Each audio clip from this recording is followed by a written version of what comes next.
Hey guys, in this video I'm gonna show you how to disable Facebook login alert. So let's get started. First open up your Facebook app. Okay, then click on the three dots on top right side corner here.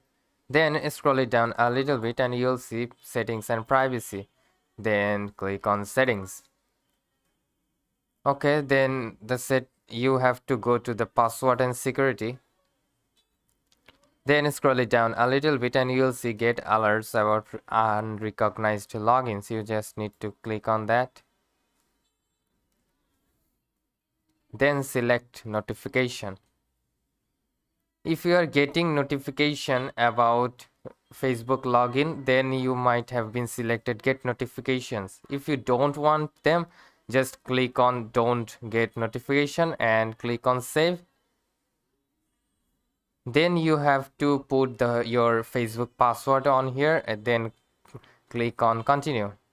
So that's how you can disable Facebook login alert.